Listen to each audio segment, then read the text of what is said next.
Good evening and welcome to the Italian Impact Weekly podcast. I am your host, Steve Stefano Mancini, and I am back whether you like it or not, but you must like it because you're tuning in. And I want to thank my listeners from all over the world who continue to download this thing. That is an incredible blessing. I'm glad I'm reaching so many folks with a positive and uplifting message. Again, I focus on the Italian American successes, but I do not limit myself to the Italian American successes.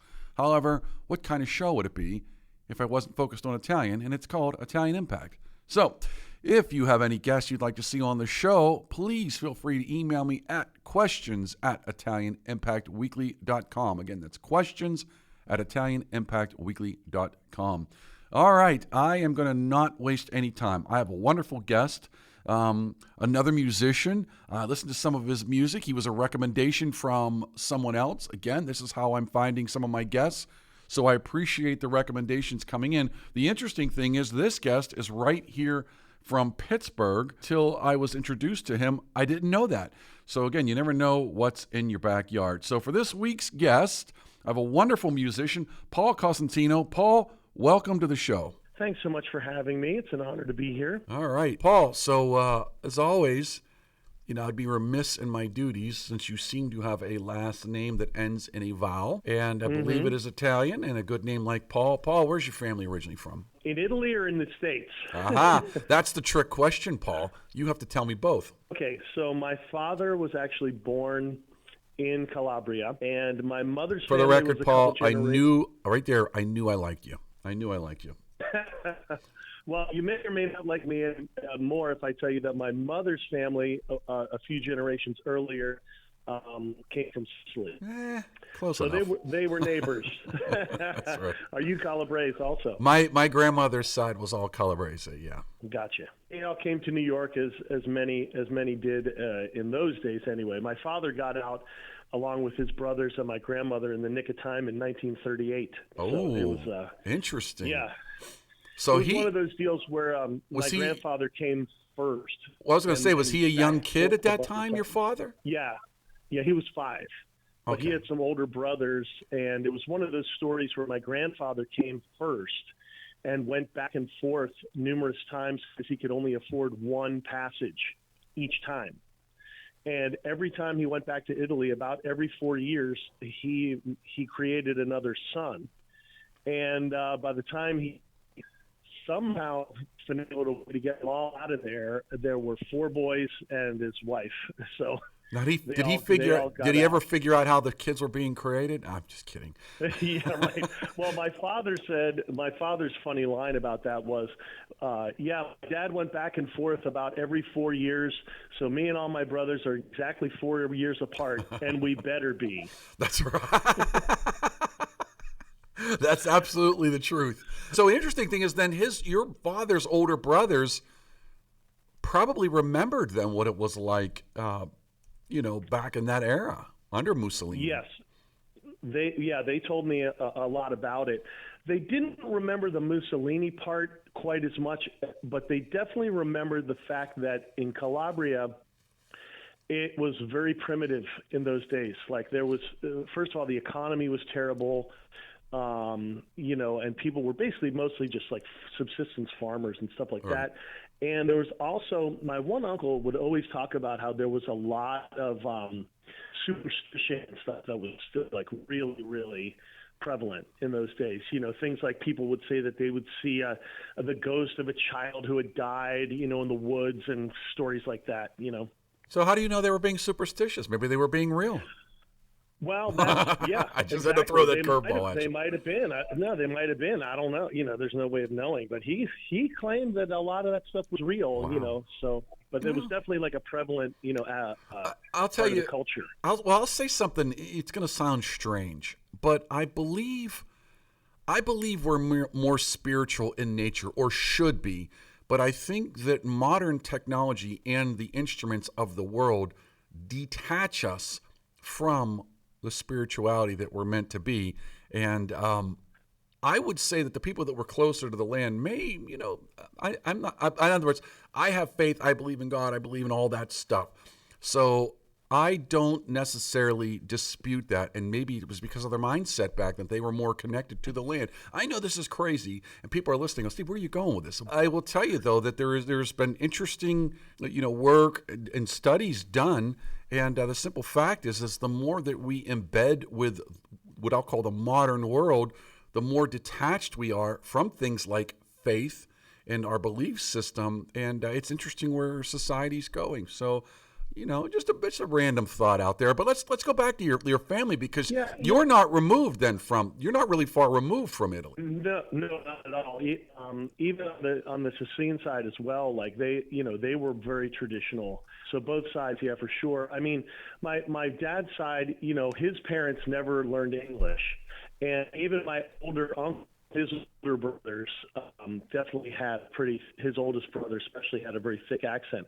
So a quick story about him, my oldest uncle, he came over when he was 16, and that was 1938. By 1944, he was a medic in the American Army chasing Rommel through North Africa, through Sicily, and back into his hometown in Calabria. Wow. 6 years later.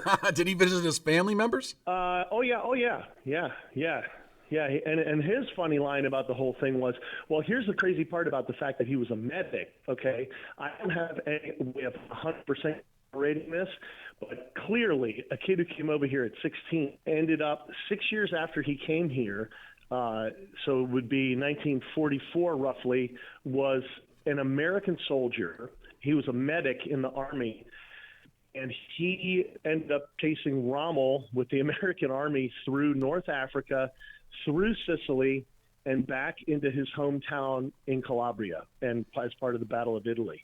Wow. But on the American side, of course, his funny line about all that was, the girls never paid me no attention when I was there before, but when I showed up in that American uniform, they did.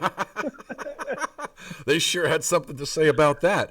It's funny because, I did a film last year. It was about Italian prisoners of war in America. And it was kind of funny, but you mentioned that because it was kind of in a similar thing. The prisoners were brought here to America, and they had family members in America. And at the same time, you had, Italians who immigrated here in the 30s, maybe even earlier. And then, they joined the U.S. military. And then they're back overseas, essentially in some cases possibly fighting cousins. It's just it's so strange. It's so terrible, amazing. To be honest with you. It's just a terrible. Absolutely. Even on the German side, there were German immigrants that came to America, early, and now they're in the U.S. military, and then they're fighting, who conceivably could be a second or third cousin.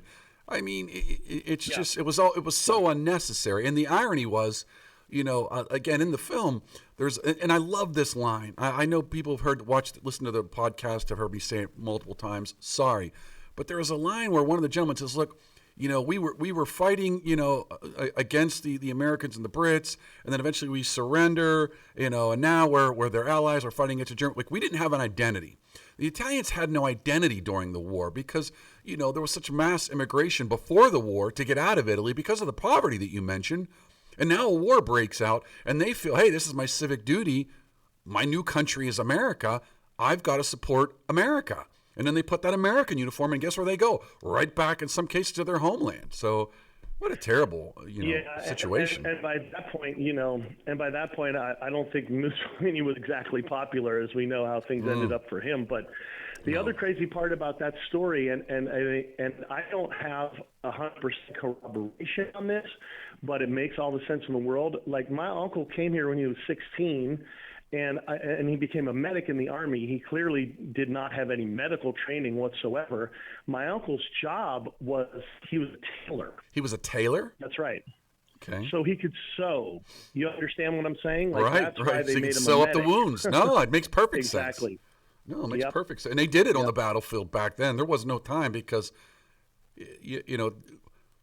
shock and blood loss, those guys had to be treated. And the sooner they could get treated with some kind of, significant medical care, the more likely they were to live. That's why interesting side, again, the side note for folks that are listening, informative and entertaining. But that's why, as, by Vietnam, with the advent of helicopters, and even in Korea to some extent, we were able to get the wounded out of there, and their life expectancy went way up because they could be treated sooner. And so that way those medics on the field don't understand the importance of them. That's why in some cases the enemy was shooting at medics, because they knew if I kill the medic, they can't treat the wounded, and then I'm going to cause more disruption on the battlefield. Yeah. So on my father's side, I did, and still the ones who remain, have very close relationships with all of my aunts and uncles and subsequent cousins as well. And then, but the grandparents, my grandfather died before I was born, and then my grandmother died when I was pretty young, and she never spoke any English, so that was kind of tough. But on the Sicilian side, my grandparents, they were more like the classic, like, Brooklyn Italian, like that neighborhood where they lived. It was like the honeymooners for real. You know what I mean? I tell people, like, that wasn't really an exaggeration. That's how it really was, and that's where the music side came from, because my grandfather on my mother's side was a piano player professionally, and his brother was a drummer and also an artist, visual artist. So that's where a lot of that. I was going to say, let's go down that path, because obviously you're a musician. Oh, by the way, real quick, I want to ask you, and I'm sure that the listeners want to know. I got to ask, are you a dual citizen? No, I am not. Paul, do you speak Italian at least, Paul? Well, or do you speak Sicilian? Yeah, right. I know about the food. I can do that. I know about some of those phrases that your grandmother would yell at you, shall we say? And I know and I know all the musical terms, of course. Okay. Because that's all in Italian as well. Right. We actually took a trip to Sicily last year for vacation, and my wife, she speaks 3 languages and picked up a lot of the Italian better than me, unfortunately, and gave me no end of grief about it. So, as she should. I want her to make sure she listens to this and say, "Ma'am, I support you in your endeavor to shame your husband into picking up Italian." But Paul, let's go down the music path now, because Sure. a lot of good musicians, they've come. It was somebody in their family that inspired them, or they learned from. Obviously it sounds like from your mother's side that they were musicians, and obviously that has an impact on you. How old were you when you kind of picked up, music? Let's talk about that. Let's go down that path now. You've been playing for a long time. Inspirations. When did you know that this was going to be a kind of a calling? Let's go there. So I started playing instruments at the same time that most youngsters did. I started the piano when I was maybe like 6 or 7, and then started playing reed instruments. I started on clarinet and then eventually picked up saxophone as well when I was, I would say, 10. Usually it's about the 4th or 5th grade when you start on wind instruments, because you have to be big enough to be able to hold the thing up and to blow into it and make the sound, So you can't start any earlier than that. Piano and violin, you can start earlier. So it was the typical path in terms of when I started, but the music was always there. So there was never a time where I didn't know music. Like my grandfather being a piano player, when he would come over the house, he would say hello to everybody. We might have lunch if they came over at about that time, because I grew up in New Jersey. They were in Brooklyn, and they would every couple of weeks come, because we were near Princeton, and it was, how can I put this? It wasn't exactly an ethnic enclave of any sort, so we couldn't get all the stuff we wanted. So they would come once every couple of weeks with olive oil and salami and fresh cheese and bread and stuff like that from Brooklyn. Oh, you mean they would bring the real food? I got it. Exactly. So we would have lunch, and then he would go and sit at the piano and literally just play for 3 or 4 hours straight, just stream of consciousness. And he would play jazz songs. He would play Italian songs. He would play, he would play some classical. And so it was just music. My mother, growing up that way as well, those were the days when you had an AM radio on top of your fridge. And there was a station. Wait a minute, we're not supposed to have an AM radio still on our fridge? Sorry. Yeah, but the sad part is that back in those days, there were radio stations that played, the big bands, the jazz music, the singers, Sinatra and Ella Fitzgerald and all the greats. And that type of station was on in my house all day, every day, even when my grandfather wasn't there.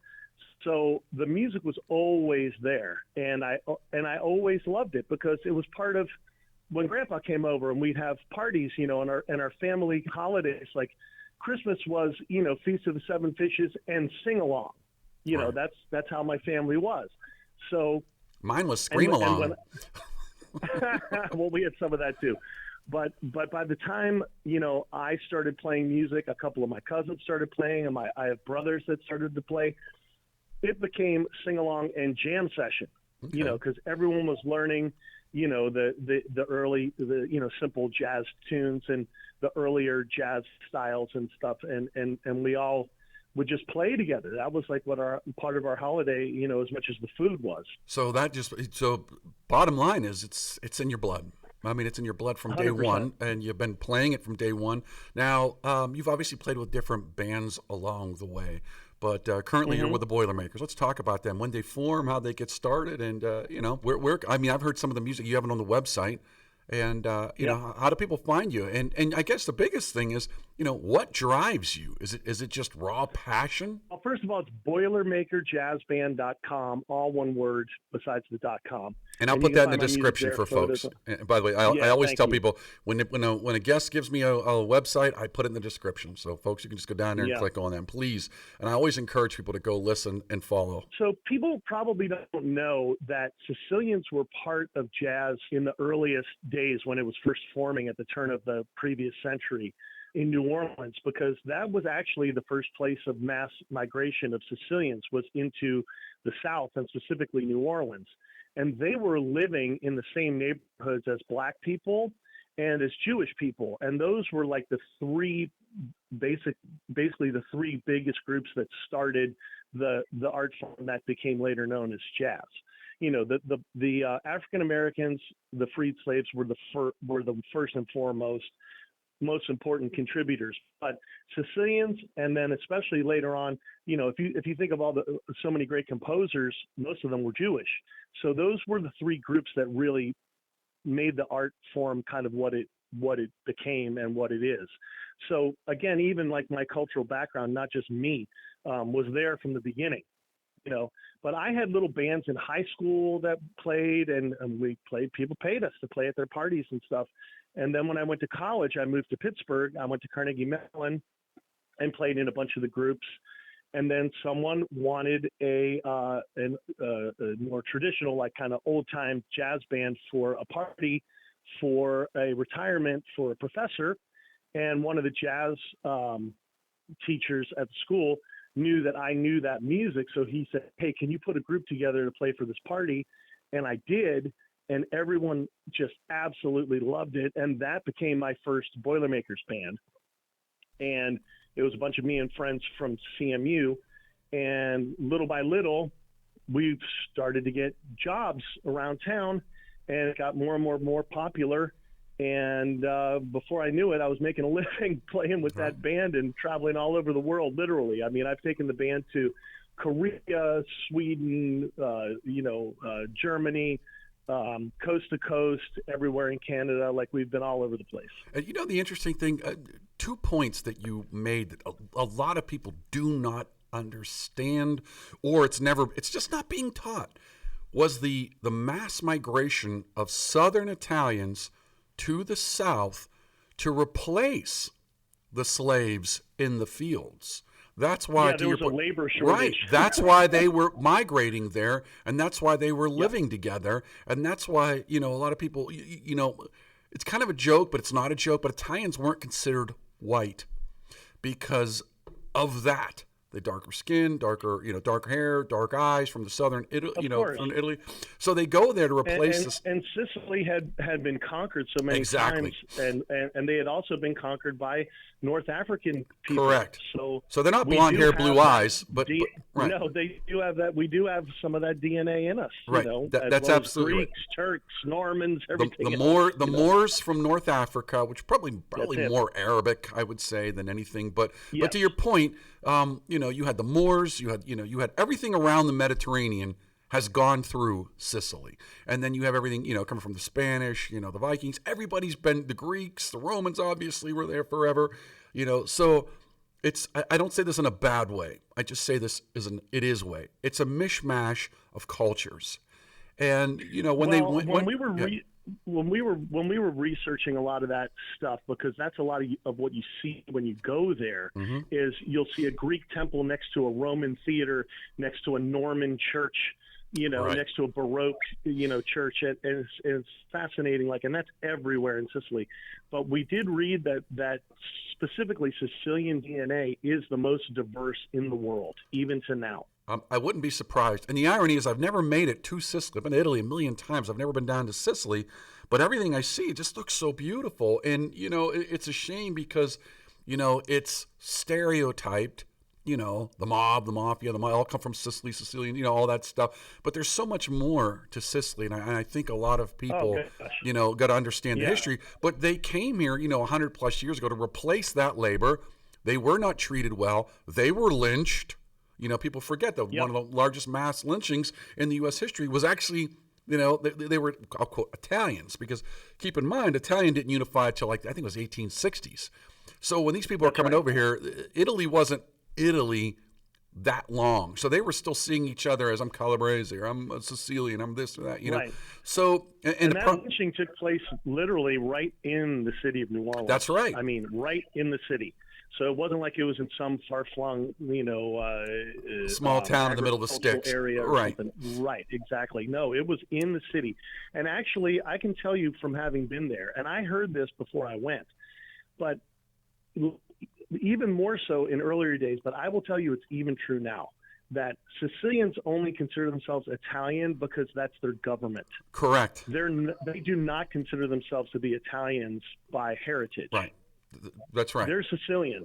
And that Sicilian flag with the Trinacria and all that, that is what you see on 90% of businesses and different places that they fly that flag. The only time you see the red, white, and green Italian flag is on government buildings. That's right. That's absolutely right. Because a lot of them, they're. I'll say I'm always a little. I almost think they do it right in some ways. And I hate to say it like this. It's yes, our government, we're unified. Ultimately our government is, the central government. We're Italian in that regard, but culturally speaking, we're Sicilians or Calabrians or whatever. But I think one thing that a lot of those immigrants brought over that has not been entirely undone is they brought that loyalty to the region. And you still hear people say that, at least the older Italians still say that.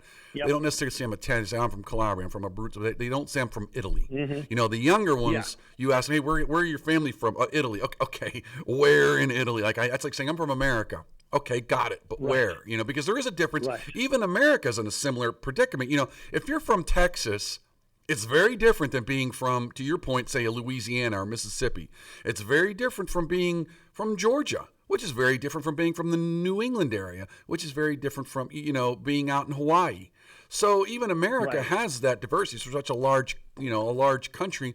Italy's in a very similar, boat. But I want to go back to the jazz and the origins because that's something that a lot of people don't respect. They don't respect the influence. It wasn't just, quote, blacks invented jazz. It was a culmination of different things that were brought in that refined it to jazz.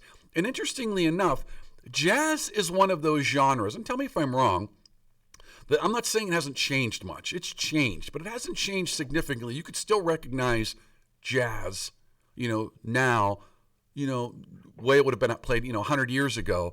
And it still seems to have a baseline of it's constantly listened to and liked regardless of age. Would you agree with that? I would, and the interesting part about it is that it has also evolved tremendously throughout the years and changed, but there's still people playing the traditional styles, whether it's the early New Orleans style, whether it's the next genre, which would have been like the swing style, and then the bebop style, and then you get into these more ones were kind of blends with rock or blends with Latin styles. That's another whole offshoot.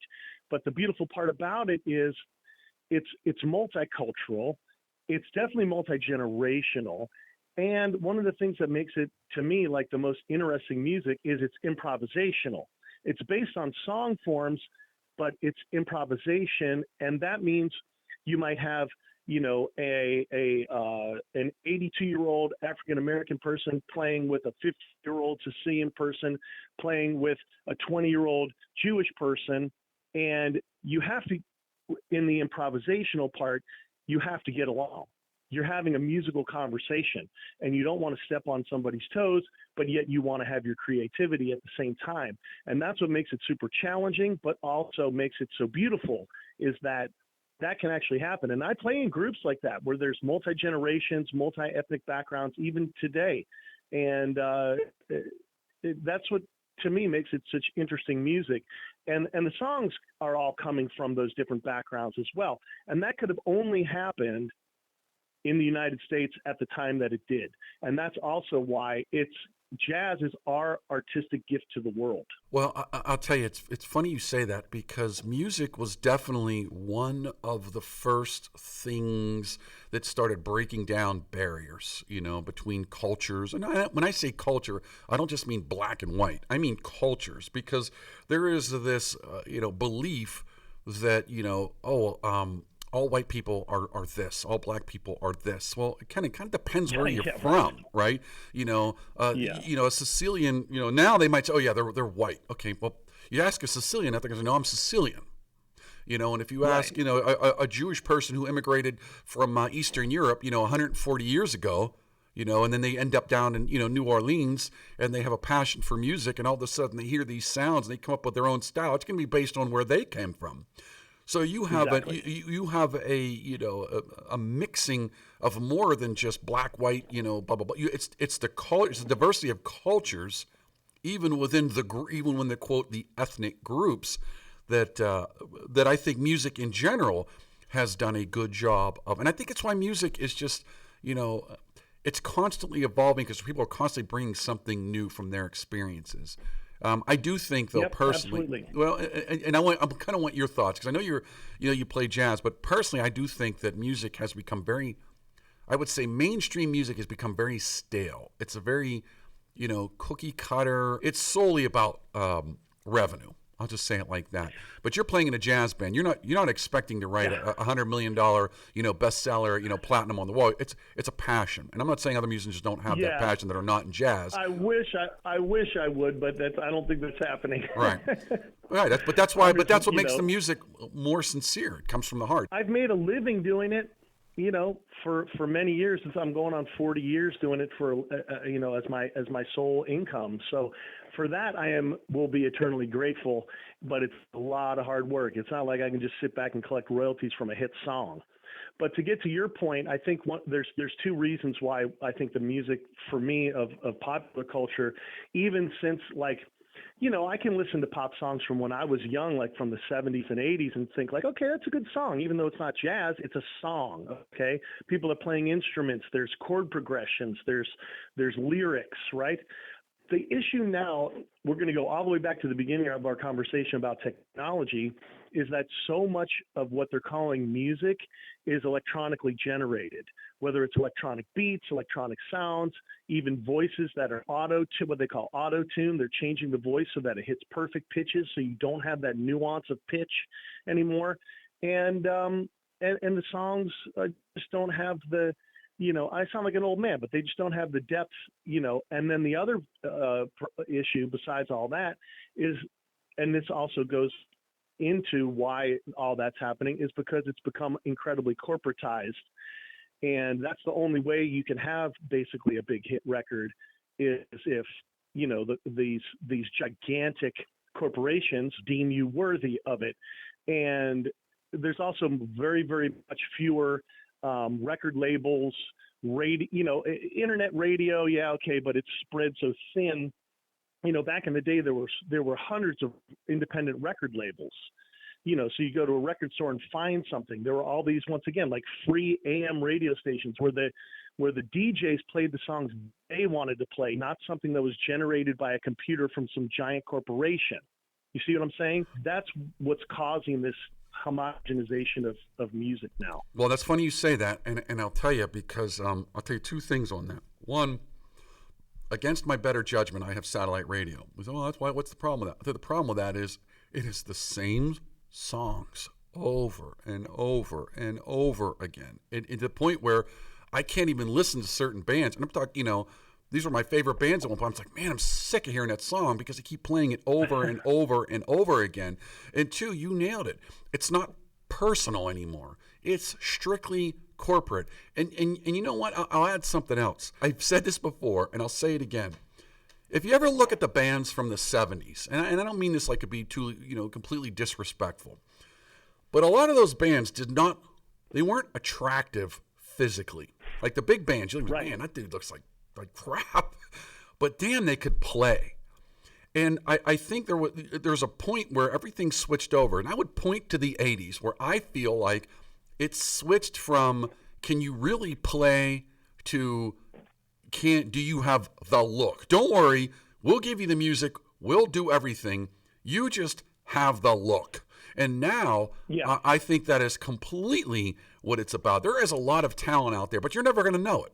You're never going to know it unless someone in some headquarters says, we can make a lot of money off this person. And I'm not going to talk about a certain female artist who's obviously super popular, because I won't mention her name, but I don't think she's anything that good. So I'm going, What is the attraction? Yeah, she's got some hits. I get it. But there's nothing that screams like, oh my God, billionaire, gazillions of people. Yes, let's pay $20,000 a ticket. It's just not that good. And that's not because I'm saying that from a bias. And going back to the days when jazz was popular music, and I'm talking like that was like basically like in the 20s, 30s up until World War II, there was about a 20-year period where you could say like jazz was pop music. What you looked like helped, because some people did look like movie stars and that didn't hurt them, but it was 95% like what your talent level was. I mean, Benny Goodman looked like a dentist. You know what I mean? He didn't look. Yes, he did. That's right. Movie star looking guy. You know what I mean? Ella Fitzgerald was very overweight. Nobody cared. Look at the talent. Look at how she could sing. Look at how he could play. Nobody, and plus they actually weren't being seen as often, because to see them, you had to go see them in person. That's right. They were being heard on the radio, and on the radio, you don't know what they look like and you don't care. You know what I mean? It's just what it is. Even Sinatra was a skinny, goofy-looking kid. That's right. When he first hit it, Yeah, he did not. Yeah, there was nothing there. He was like skin and bones. Because it's funny you say that, because I remember seeing. They used to say you could hide behind the microphone stand. Oh yeah, but it's funny you say that, because I remember I've seen pictures of him when he's younger, and I remember thinking that myself. Like, man, what was the attraction? Well, I mean, again, he was a crooner. He, into movies. Yep. Blue eyes, blah blah blah. But yeah, I just think that I try to listen to I try to turn on like maybe a modern rock song or something, because again, with the satellite, you can see what's playing. Just like, man, it's just not interesting. I mean, I'm not saying that it's not good or bad. I'm just saying, to me, I just don't like it. There's just something I don't like about it, and I keep finding myself going back. And the problem with that is I don't want to keep listening to the same music over and over again. I want something new, and I can't find it. Well, and that's the thing about we're getting back to the timeless nature of jazz. One of the things, again, getting back to the improvisational nature of it and the interpretive nature of it. In the 60s, when the singer-songwriter concept came out, it was more about like people wanted to hear the song kind of done, quote unquote, like the record. But before that, in the jazz idiom, you could have the same song that would be popular, and so a number of groups would record it, and it would still be the recognizable song. Oh, that's Blue Skies by Irving Berlin. But if Frank recorded it, or if Ella recorded it, or if Benny Goodman recorded it, they would all have a different interpretation. And that one song could be on the hit parade multiple times. Like it could be a top 10 hit for 3 different bands at the same time, because everyone is adding their own interpretation. And that's what makes it human.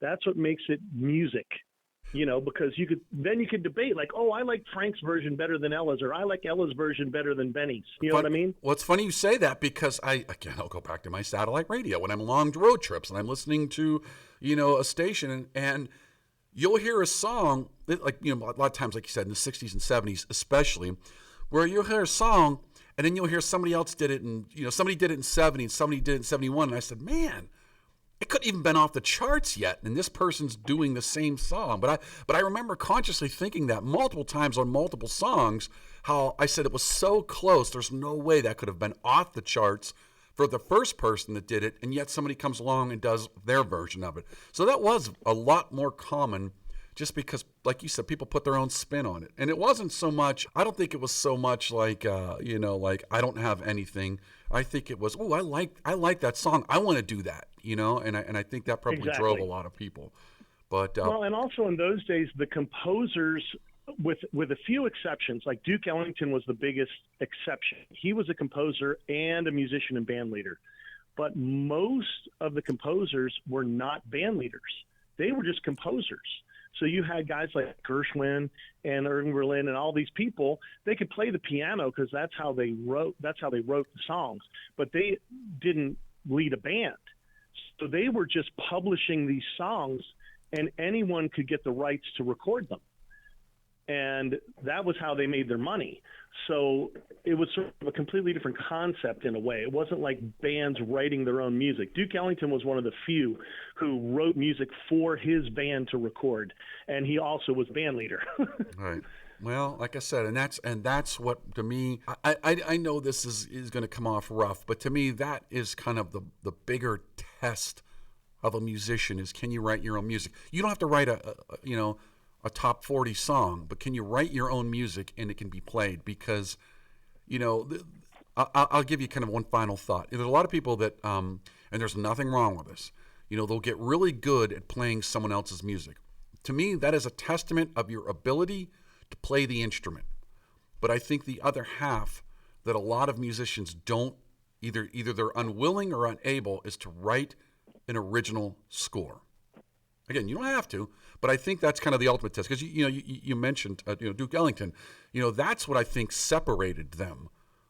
Was the fact that a lot of these people that were writing their own music, composing, and and to the point where it's so good that other people wanted to play. You say, "Whoa, that's a good musician." When someone else is, copying is a form of flattery, right? So yeah, exactly. So let's talk about kind of a final thoughts. Talk about the band. What's next? Sure. Where are you playing? And how can folks, I know you mentioned the website. It's going to be down in the description, but we're going to hear it from your mouth again. But let's talk about the band. What's next? Okay. So we do travel quite a bit. I just came back from doing some jobs in Baltimore and D.C. We'll be going up to Buffalo for a festival in September. And we have a couple festivals right here in Pittsburgh coming up. But yeah, the band plays a lot we do festivals and things, and we also play quite often for swing dancing events. They put on these big weekend events where everybody comes and dances, and they rent like dance halls. And if you showed up there and if it was in black and white, you'd think it was 1938. You know what I mean? It's like, just a big hall filled with people doing the Lindy Hop all night long. And to me, that's the super fun thing to do.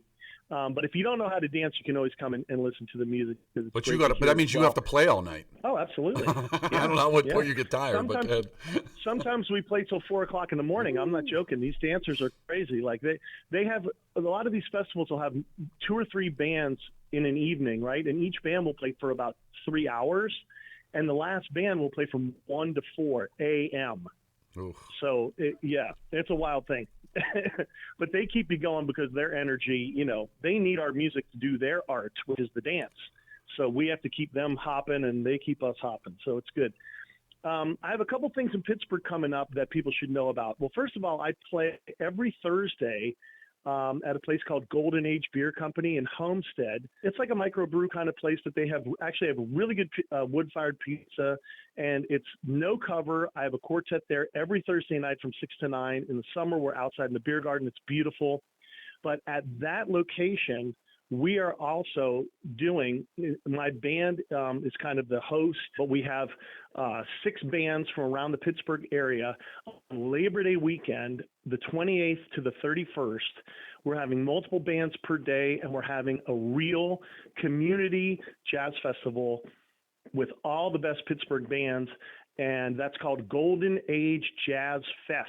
You can look that up on Facebook, and it's going to be free. We're bringing back a real community music festival because there used to be tons of them years ago, and they've all disappeared. And again, getting back to corporate money, all the corporate money has disappeared for that kind of stuff. So we're doing it ourselves.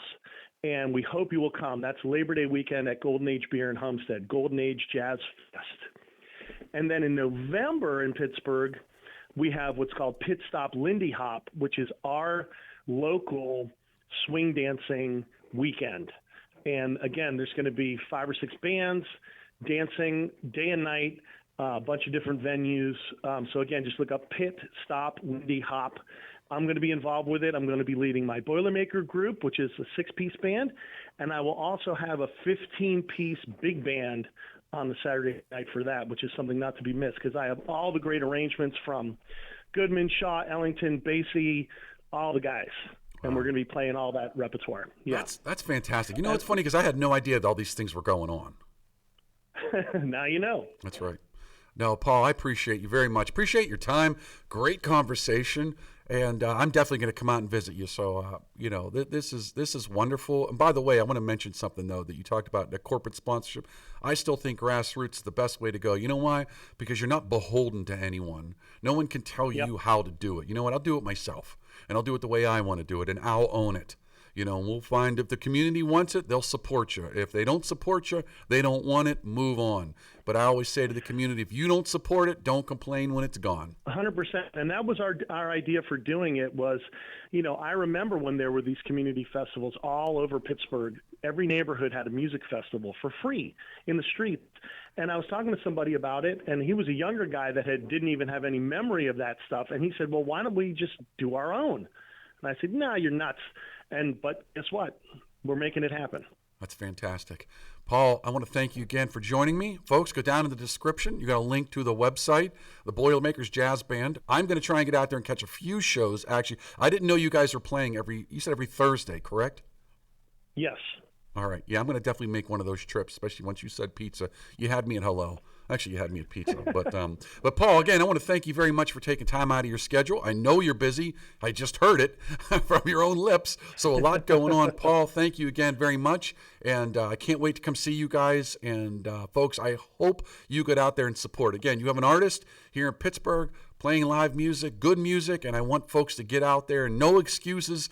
Turn the damn TV off and get out there and start enjoying life a little more. Enjoy it live.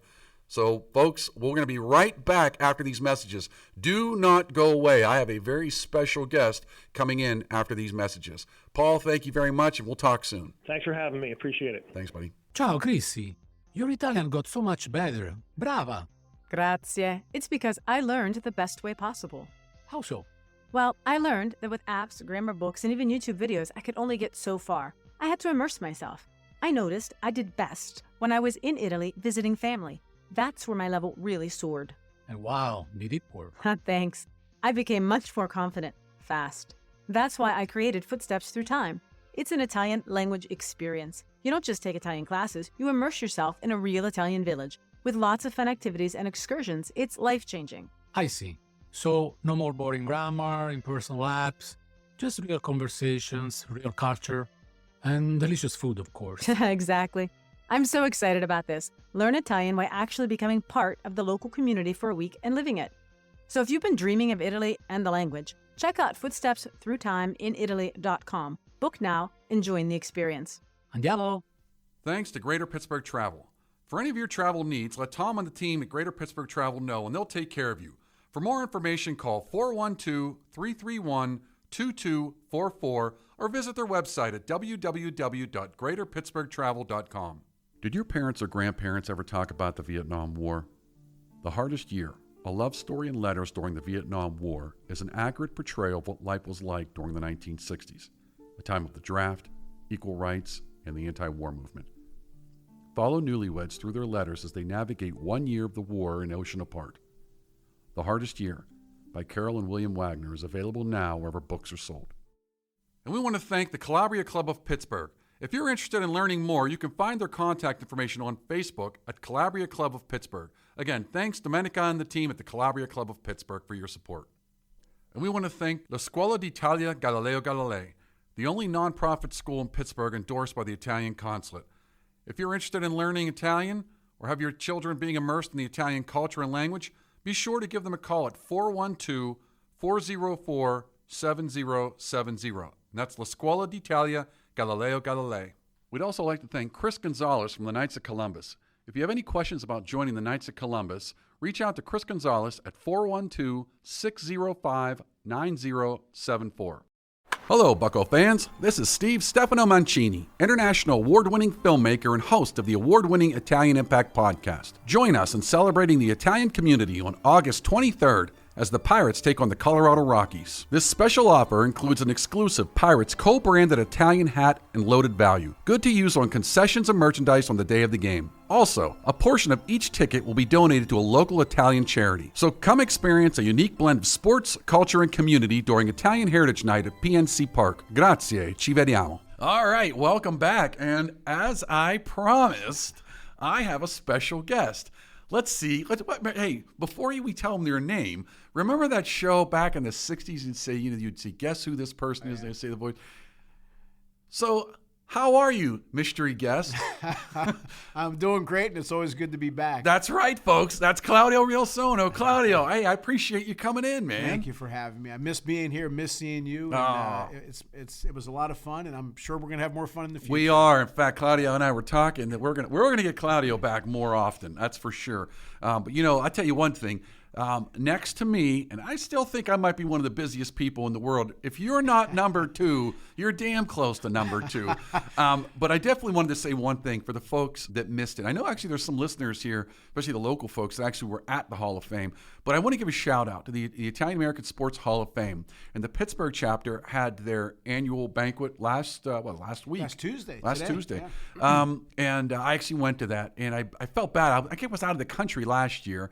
But I finally went to one, and dude, that was fantastic. I mean, you're obviously the chapter president, and you guys put together a fantastic event. I actually really enjoyed that event, and I told a lot of people about it. So I want to give you a shout out. One of my old sayings is, if we all pull the same rope at the same time, the same direction for the same purpose, we'll get a special result.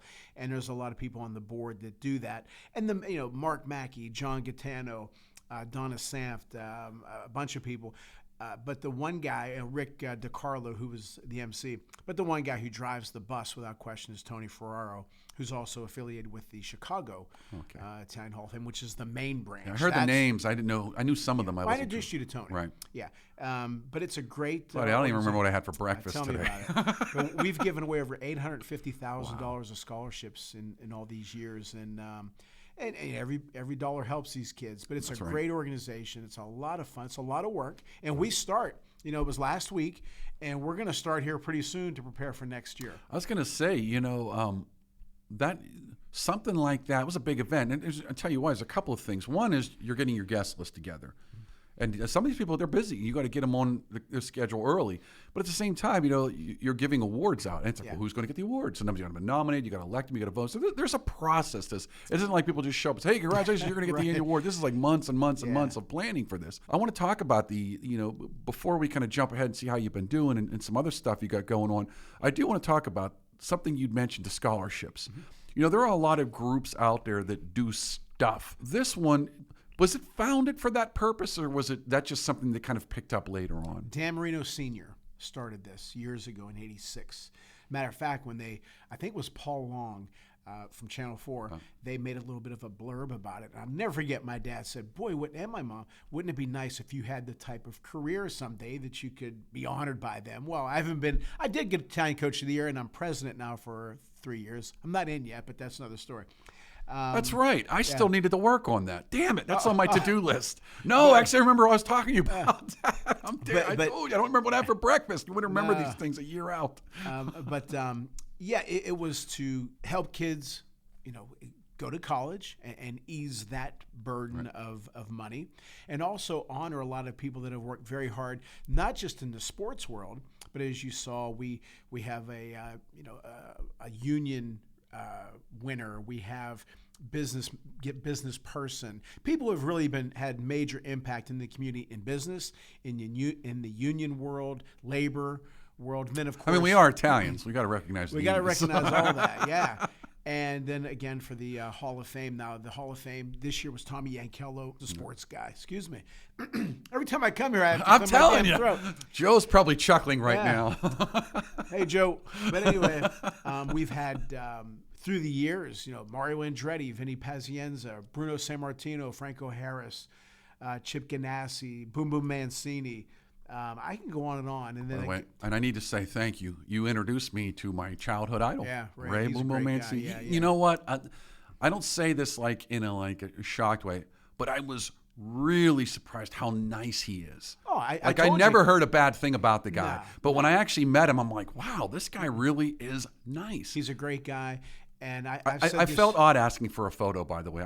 I wanted to take a photo with him. I just felt Did you get one? No, I felt so awkward, though. Oh, he's great. The problem is, I always wonder, and these guys, I don't know what they say, like, man, I wish people, like, I'm just trying to eat my dinner. And you're like, I don't want to bother these guys.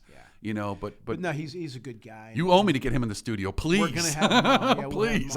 And he's very good in the business end of things. Yeah. I told you, I've been in a lot of business meetings with a lot of people. He's like one of the most prepared people I've ever been around. Yeah, he's not punch drunk. He's very sharp, nice guy, good guy. I liked him a lot. A lot of great people have been honored. John Calipari was a coach. Yeah, what's crazy is whenever I see that program and I see my name with people like that, it's like, because I still look at myself as that kid from Swickley, but it's nice to have been honored. Well, you'll be in there. You'll be in there. I'll tell you why you've been in. Well, no, look.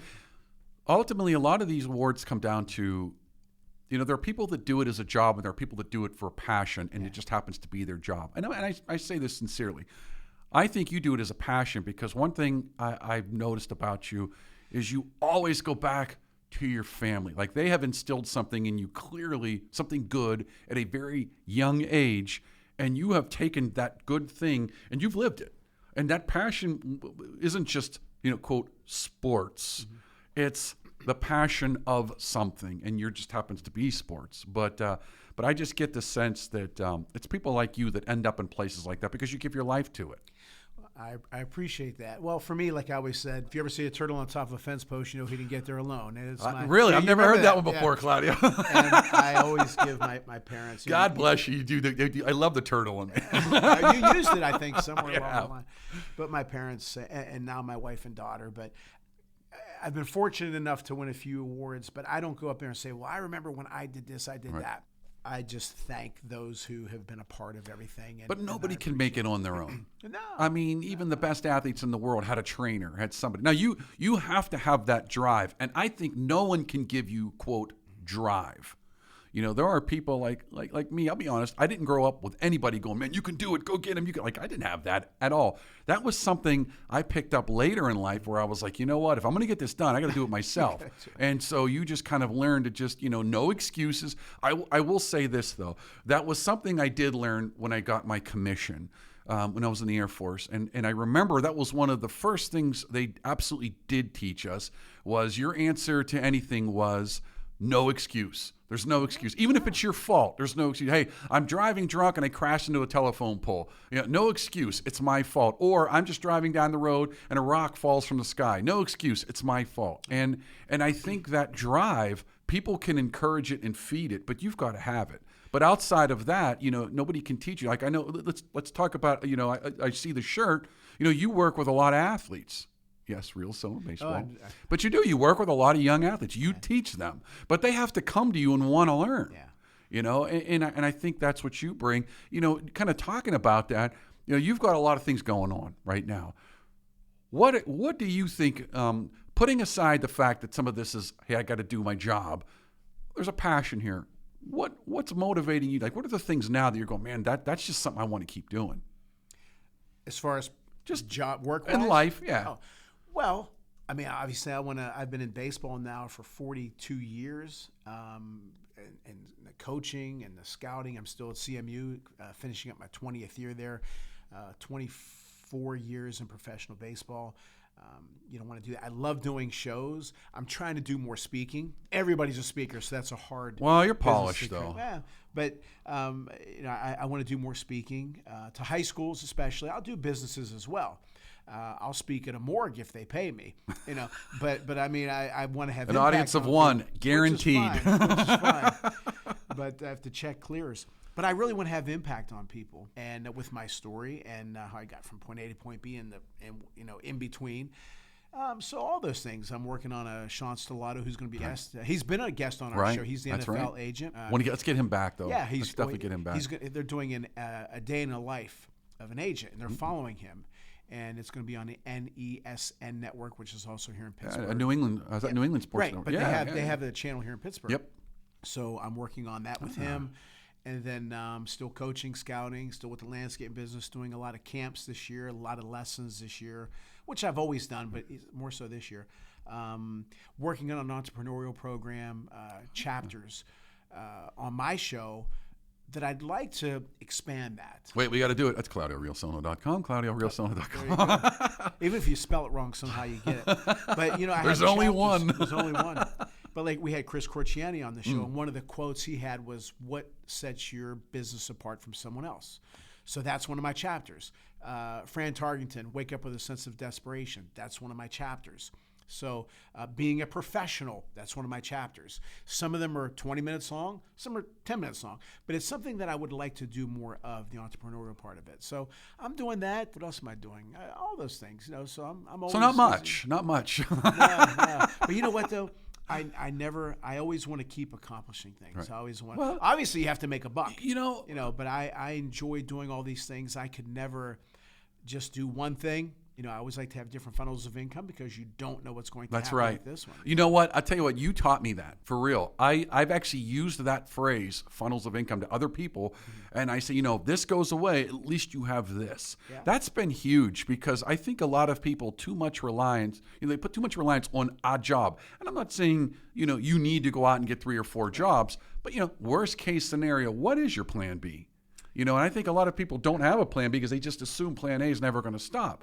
And one kind of funny financial thing is, a long time ago I learned, 3 months of bills covered in your savings account. At least 3 months. Some people say a year to 2 or 3. Most Americans don't have that. No. Americans don't even have 1 month. But and there's that paycheck to paycheck. Something happens and you're done. Well, we were talking about it before the show.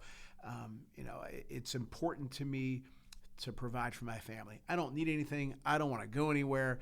I always say I want to keep the front door, fix the front door, and keep the wolf away from the front door. That's it. And I enjoy my life very much as long as my family's involved and doing things like this. And do you ever see yourself retiring? No, never. I like your attitude. I'm the same way. No. I'll be doing something. I might not be working as much, but I'll be doing something. Now, there might be some things I don't want to do. Right. But I'm also, as Greg Norman once said, I want to prepare for my life when I'm no longer #1 golfer in the world. I want to prepare my life when either baseball isn't here or the landscaping or something, and there's some things I would like to do.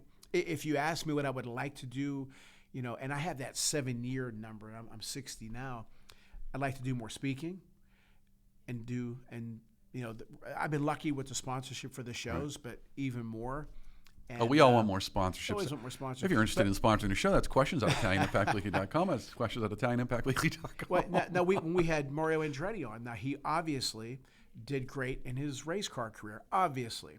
But as he said, it was when he retired at age 54, he made appearances, commercials, stuff like that. But the thing that took him to another level was what? The petroleum business. That's right. And then he sold it last March, and he just went through the roof. But so again, to be honest, I'll tell you something that I haven't said before on the air. 2 things I'm working on. I call it the Stellato Run. Sean Stellato was on Monday Night Football. He had the dress, the look, and the whole 9 yards. From there, he got attention, then he got opportunity, then he made money. So I joke with him. I call that the Stellato Run. And then the other thing I call is the Andretti Run, which is he was asked to get involved in this petroleum business. So I'm, if you want to get struck by lightning, you have to stand in the rain. So I'm standing in the rain. Right? I like that. Yes, I want to do more shows, more speaking, but I would like, and sometimes this comes close, but it didn't work. I would like to get picked up by a company to say, hey, we want you to do this, whatever it is, speaking, consulting, something like that. So. I know hope isn't a strategy, but I am working towards these things. Yeah, but you know what? That's the key, though. You should hope. We should all hope, but at the end of the day, we don't get seen unless we're out. Like you said, we're not standing in the rain. You're not going to get struck by lightning. And I believe in that, and that's why I like to keep my fingers in a lot of pots. Now, I will say this, and I don't know if you fall into this. I'm going to ask you this question. I find myself fatigued at times because maybe I'm doing too much. I know you used to love, one of the things you'll just say is you can always do more. I don't know if I agree with that. I think there's a point where it's like, all right, I'm tapped out. Yeah. Do you ever hit that wall? Oh, yeah. I've hit the wall numerous times. And then I say to myself, I've told my wife, Linda, how many times, this is the last thing I'm going to do. I say and the then, same thing. And then the phone rings, and you say, you know what? Sure, I can do that. Yeah, and now, you're right. Now, you don't want to get watered down. But the one thing, though, one of the most asked questions that I'm asked is, how do you do everything you do? Now, one thing I noticed about you is you don't rush, but you're quick. Bump, bump, do this, do that, do that. And you move. You don't lolly. You don't drag your feet. Get it done. I noticed about you. You get it done. And again, audience, forgive me. I quote a lot of people that I study. Greg Norman used to say, compartmentalize. So when I'm here with you, I'm doing the show. Focus. When I'm coaching, but also there's this one guy I know. He will spend all day long. And I'm talking about 6-7 hours on something that really only takes, to be honest with you, 20 minutes. Right. And then a lot of people I know. We call that paralysis by analysis. That's right. And they're always, I know another guy, I'll tell you more about it later, but just always late. Why? Joking around, screwing around. Do your work. My mom used to tell me, do your work, then go play. Right. One time, I'll never forget, this was in 2001 or 2. I had a big scouting thing that I was doing. I was working on at home. I was on a computer. It started to rain. And I love walking in the rain. So I said, you know what? I'm going to go for a walk. I went outside, made a right at my hedges, and I'd say 6 steps. And I said, my mom used to say, get your work done first, then go play, because this way you have a clear head. I turned around, got my work done, and I went and played. I went for a walk. But what I'm trying to say is, not everything takes 20 hours. Right. Not everything takes an hour. I know what I have to do, and if it takes a little more time, I do it. But again, you don't have to waste time. And a lot of people, they waste time, and I don't. My fear is because I'm doing a lot, and I'm doing a lot. I mean, I'm teaching in multiple schools. I'm doing the documentary. I'm doing the shows. I consult part-time. Oh, by the way, I have a full-time job, and I'm the honorary consul of Pittsburgh, and I'm doing 2 days a week downtown for that. Oh, mamma mia. And let me stop you. And you're doing all of them well. It isn't like you're doing them, half. It's funny because I was about to say that, but I said sometimes I feel like, am I doing it well? Because I feel like it's like sometimes, I'll give you a good example. Yesterday, I was working in the consulate office, and what I do is I for my listeners, remember, I don't get paid for that. It's a volunteer position. So I give 2 days a week, Mondays and Fridays. Why do I do it? Because I'm nuts, obviously. But I do it to help people because there are some really people I've met, some wonderful people, and I've helped them. And you feel good about it. That's my payment. And I'm good with that. To see people walk away with a smile and say thank you, that means a lot to me. But anyways, I'm downtown yesterday, and I think I got home by about 3. But it was call after call, meeting. People were constantly on call. I was so tired, mentally fatigued. But I was like, I got to go grade papers because now I teach at Virginia Tech in the summer and online. Yeah. Because, wow. Well, that's the money that I use then to pay for the film. So for people that are listening, how do you fund your stuff? I fund it with work. Manna does not fall from the sky. God rewards hard work. You just got to be careful to not be foolish and take your time away from the Lord. But, hard work pays off. So I come home now I got to grade my Virginia Tech stuff. And then I'm like, I got to grade my RMU stuff because I'm also teaching a class RMU in the summertime. By the time I'm done, I am just gassed. And I just don't have anything left. And then that's the point where you go, am I doing too much? And I guess that's why I don't know if how often does that happen to you or what? It happens to me. Sometimes it happens more often than I care to admit. But you know what though? Let me say this. And I just got a text from my daughter. We do every year. We do around this time of year. We do it in the winter and we do it in the summer where we go to Starbucks and we walk around. We hit all the stores.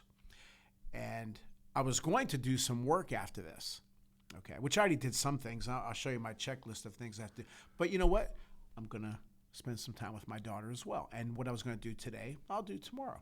Now, to your point, you can do more. Because you can't, and you don't waste time either.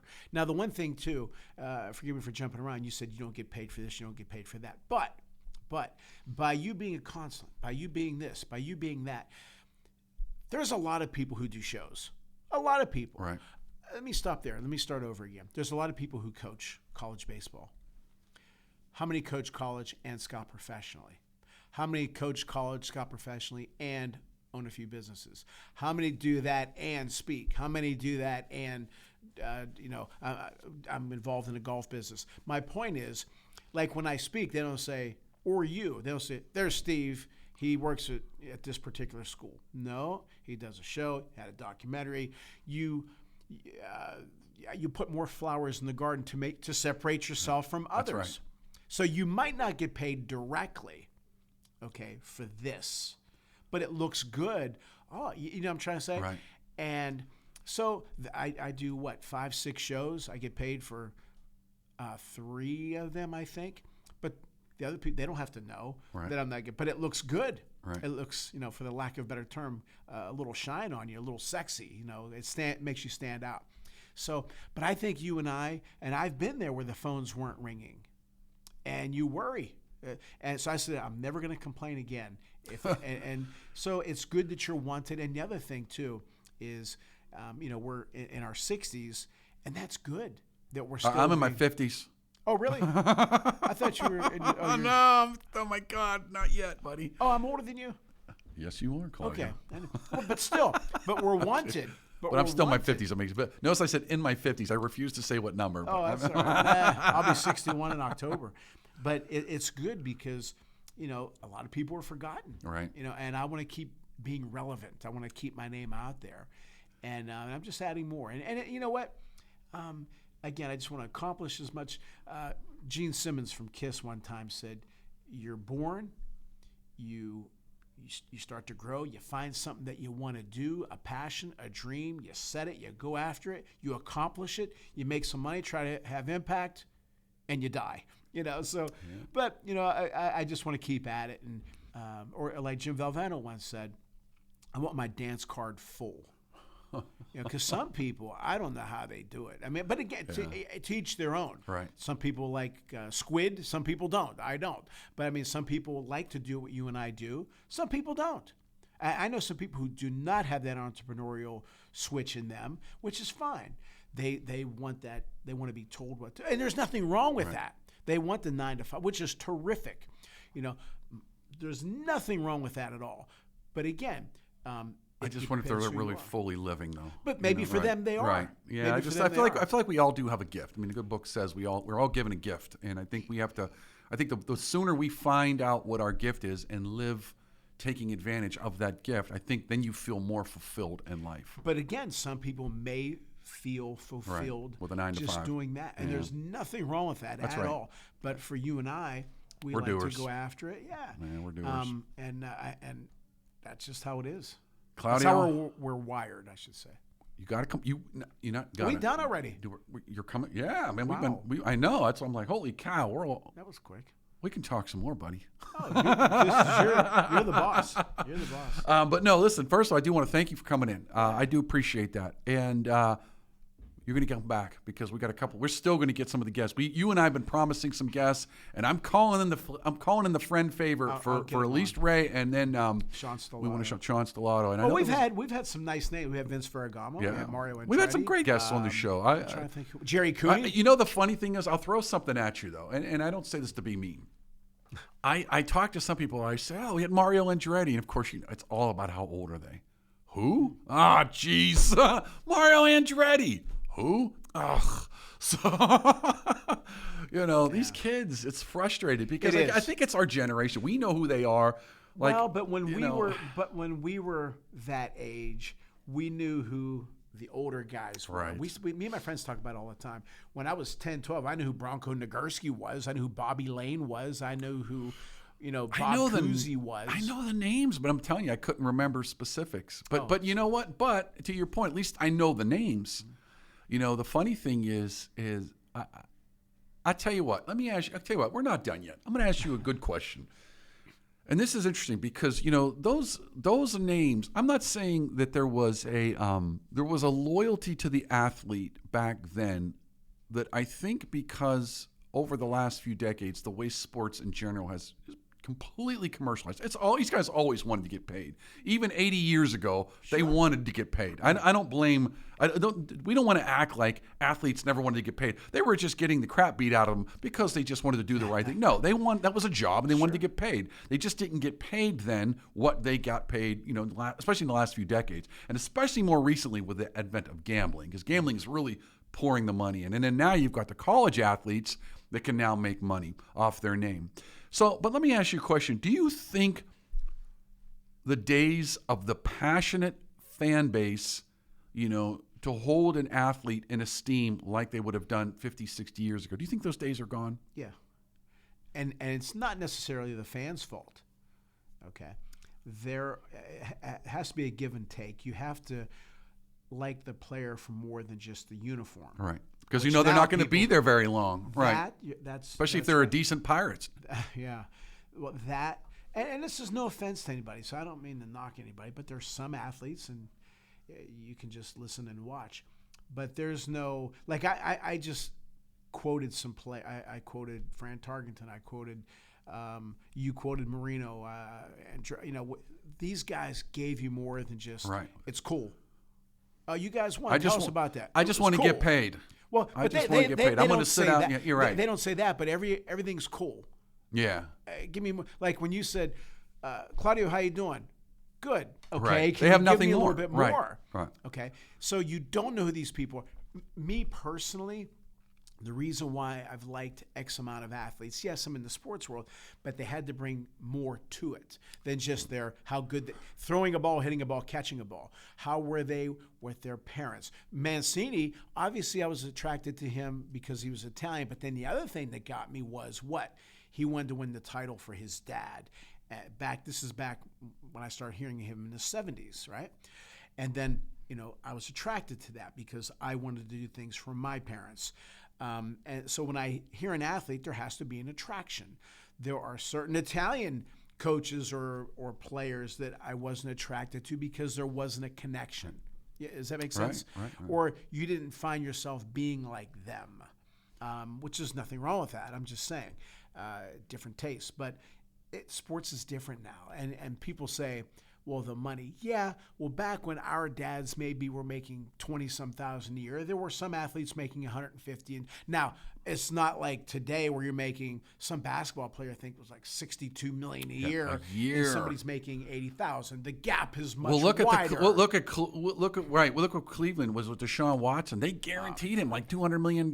I mean, he gets paid. No matter what he paid or not. Good for him. Yeah, exactly. Yeah. I don't blame him. No. I blame the stupid organization. Why would you guarantee that money for someone that had the problems that he had? And I don't want to go down that rabbit hole, but to your point, now I'm a fan. How can I connect to that guy? How can I root for that guy? How can I in any way want to follow or emulate that guy, other than the fact that maybe I'm just completely about the money? Like, oh, he's getting paid. Like, okay. I remember, I want to say 81, 82. I'm not real sure.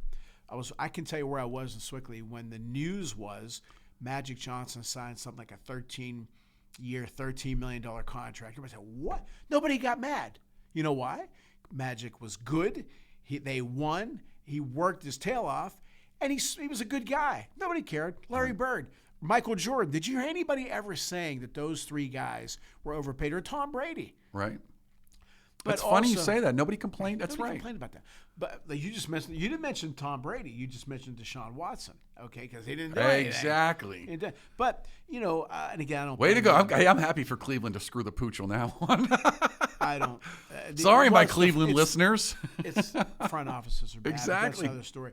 But again, and most organizations, not just even Pittsburgh. I'm still not impressed with Pittsburgh's front office anymore. But again, the athletes. When we grew up, they told you their story. They told you who they were. Like you mentioned Rocky Blyer before. Yeah, and Rocky Blyer this day is great with it. You mentioned Mancini. One time we were at a casino opening in Ohio, and his wife Tina said, do you have to go home anytime soon? I said, not really. She said, this is going to take an hour to get from one end of the casino to the other. And I laughed. It took over an hour. Why? Ray, hey, sign it. Yeah, I remember you. I told you the story one time, Namath. I went to a book signing.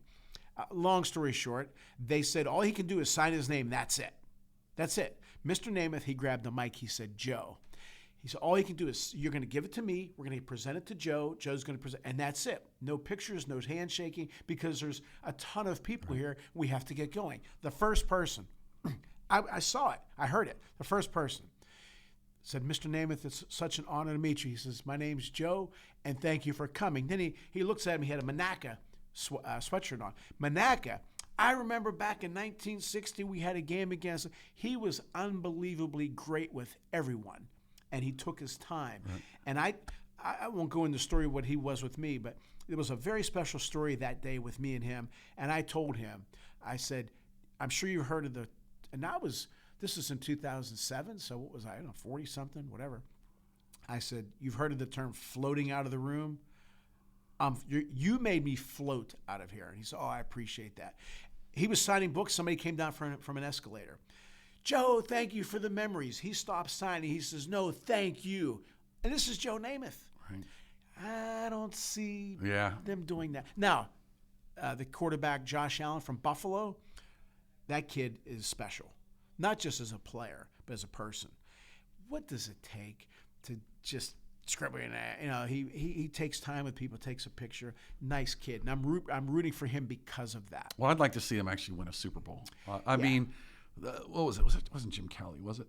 Yeah. You feel like, again, another great quarterback and just couldn't get over that last hurdle. It was like every time they got there, it was like they're playing the team that was destined. That was like, damn it, not this year. They went 4 years in a row. Right. I mean, just couldn't get over the hurdle. Yeah. Their coach, by the way, is 100 years old, Marv Levy. Their head coach. Still around? He's 100. Yeah. Wait, now? He's like a couple weeks ago, he turned 100, I believe. Yeah. Holy cow. Yeah. You're kidding. No, he's still doing pretty good. Dick Vermeil, was he on our? He was on my show. He was like 86, 87, still sharp as a tack. You mentioned Mario Andretti. He's still on the board of F1. Oh yeah, that's the other thing. You know what? I'm going to say something crazy.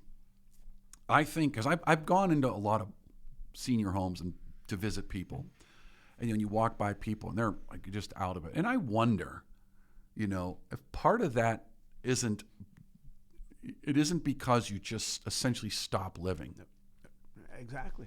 I mean, I know that there are some like genetics. What's that group called? The Village People here. Oh, the people walking by. We're in the studio, and there's some maintenance folks going by, and No, you're exactly right. When you stop, you're. There was a guy who said that every day he comes up with a list of solutions to problems. He trains his memory muscle because when you don't, it atrophies. Is that the proper term? Yeah. It's same with, you as a whole. If you stop, then what? Like for example, my wife obviously she has time off in the summer from teaching. Boy, when that time comes again, you got to really buck up because the momentum's gone. That's right. So you keep going, and because now it's good to recharge your batteries, no doubt. What's it like to recharge your batteries? Because I still haven't taken a vacation. I went to Italy to film. Let me tell you something. That wasn't. Not at all. Yeah. I mean, I think I had a few hours. In fact, there was one day. We actually ended up filming in that day. We go out to this guy's house to have a nice dinner because he was alive during the war. He's one of the people that will be in this film. Yeah. And I'm interviewing him, but we had the dinner. It was an old, like a homemade sit outside, and I remember just going, finally. Because the entire week was just go, go, go, go, go. You can go to beautiful areas and not necessarily rest. Well, I'll say this, and there's another guy, Ron Vrana, who I'm involved in the golf business with. We'll have him on the show. He's Italian. Let's do it. Good guy. And we've done things for years. Welcome back, Claudio. Hell yeah. But he always said, he told me. I'm excited about that. Well, I'm too. I want you to come back. I want you. Thank you. We were going to Erie for the day, me and my wife and my dog. We were going to Niagara Falls and Erie. He said, I'm going to call you. If you answer, I'm going to be mad. I said, Ron, I'm always going to answer. And he called me and he got mad. Because to me, the phone's always on. For certain people, absolutely. And also, absolutely. And I'll say this, and I don't mean this to come off, whatever it comes off as, when we're on vacation, and I can't go too long. To be honest with you, get itchy. I get itchy. 3 days, like my uncle in Italy. He'll say, when are you coming? I said, well, we'll be there. I said, but I can't. He wants me to stay for a month. He says, how long are you staying? I don't know, 3 days. 3 days. Because everything for me is 3 days. I get the same thing. I'm like, I will be there for a week. Like, just a week? Like, I can't. And I'm not even going to be resting that week. Yeah. So we, whenever we go somewhere, let's just say, Erie. Okay, we're just sitting there on the beach, and I'm thinking, man, Erie's a great spot. I love it. It is. It's underappreciated in the summertime. But I'm saying, there's a lot of businesses here. I'd like to do some so my mind's always going. It never shuts off. Yep. And that's just the way I am. Now, even at night, like I read a ton, but the only thing that takes my mind off it a little bit is every night before I go to bed, I watch old wrestling interviews, roll wrestling matches. And my wife gets I'll break your neck next time. And she says, what the hell? But it takes my mind. Now, I watch the stuff from the 70s and 80s. I tell you what, it's funny you say that. You know what I watch at night to relax me? Yes, I still watch Hogan's Heroes. Yeah. And I watch old war movies, like from the 50s and 60s. Whatever gets your mind off of things. It just relaxes me. It could be the most violent movie in the world. I remember I was watching the series The Pacific. Pretty violent. It's about the Marines obviously fighting in the Pacific during World War II. It's pretty violent, and I'm like falling asleep to it because for some reason, I don't know. Oh, massive war scenes, people getting killed. I think I'm gonna go sleep now. Yeah. Well, I used to read. That's how chaotic the day is. You're watching a battle, that makes it easier. I'm gonna go to sleep. Well, I like to read, but then if I read a business book or an investment book or financial book, then it gets you all wound up for the next one. Yeah. So I said, you know what, that's not good. Let me just watch wrestling tapes or what. I totally understand that. YouTube and all that kind of stuff. I absolutely totally get that. And I do the same thing to relax me. Now, Sunday we were going to go somewhere, but we couldn't. So we just went to the pool. Just all three of us just stayed in the corner of a pool and just talked. And so my batteries were charged a little bit. When I think of that, I think of Fran Tarkenton went to Hawaii for a week, and he came back. He was at the airport. He said, I was recharged, tanned, and ready to go. He's a very serial entrepreneur. He saw somebody walking by with a white envelope. This is in the early 80s. What was in the white envelope? A ticket. So he looked around. He says, everybody here has money. Everybody here is holding that ticket or that envelope. Something that he calls it opportunity sensory perception, OSP. He said he went to the office the next morning with dollar signs in his head, advertising on those tickets. So he found a printer. He found somebody who can get the envelopes. Him and another guy went out and hustled for advertising. He made millions on it, and he sold the business. Now, eventually that business was outdated, but not before he left. Right. He made a nice chunk of change. So you never know. Right. You never know what. And even if it's a quick hit, you got to strike. They don't strike while the iron's hot. Whatever. But nobody's going to go buy a pet rock anymore. But I'll tell you what, there was a moment where people thought a pet rock is a great. I tell you what, now having a dog back at home because my daughter's back home and my son's back home and they've got their dog with them.